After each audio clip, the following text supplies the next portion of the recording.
American manufacturing is facing a crisis it can't hire its way out of.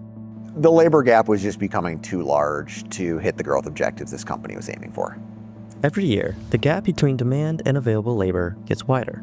According to the National Association of Manufacturers, the industry needs nearly 4 million new workers by 2033, but half of those jobs may never even be filled.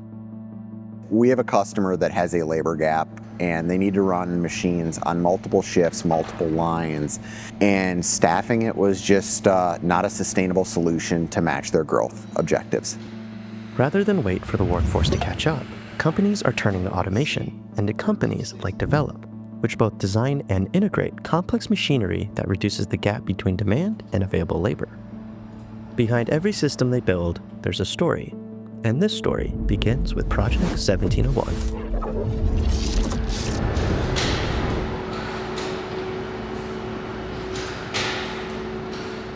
The struggle is a machine like this doesn't exist, and typically that's what a lot of our customers come to us with is there's a lot of machines that are close and we can use some of that, but at the end of the day, to get across the finish line with a machine that solves the need that our customers have, we need to engineer a layer into that last 20% to bring everything home. So what makes Project 1701 so complex?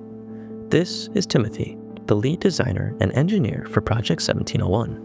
The machine has several kind of key modules. So it starts with a large robot that case erects.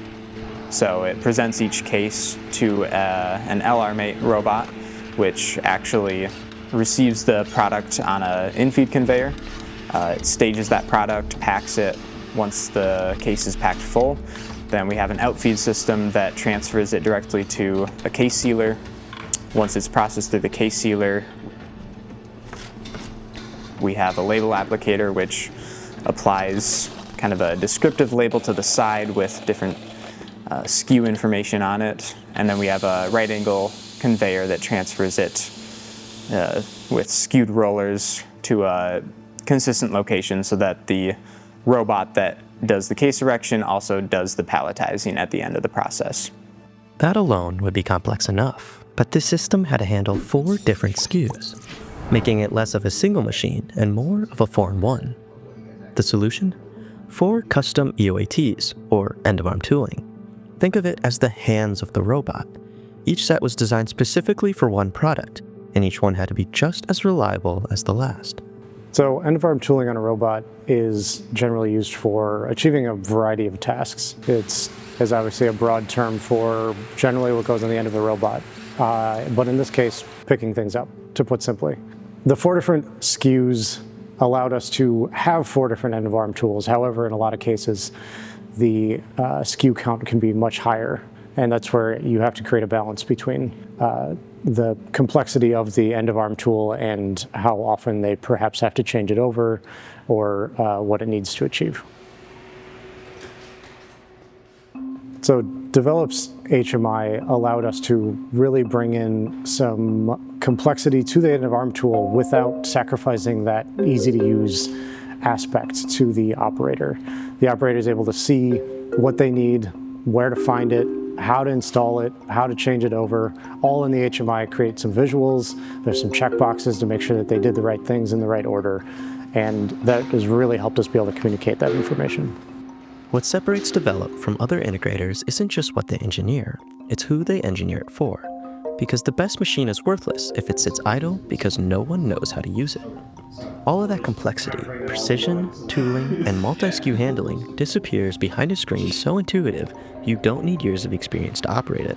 You need about 10 minutes. DEVELOP designs HMIs under the core principle and core belief of ease of use. So if you're somebody who can operate an iPad, you can operate our machines. The HMI is one of the most important parts of a machine because it allows the operator to interact with the machine, and designing it for ease of use is really important so that you could have anybody come up and run a full automation cell.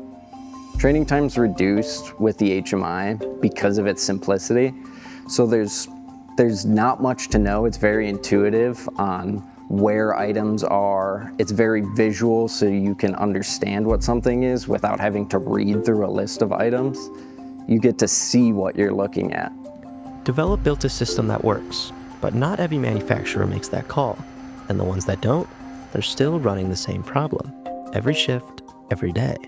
The risk of doing nothing is very similar to the Henry Ford quote, where you end up paying for a machine that you don't own. And what he meant by that is you end up throwing labor at the problem, or your business doesn't grow to meet the targets that you're aiming for.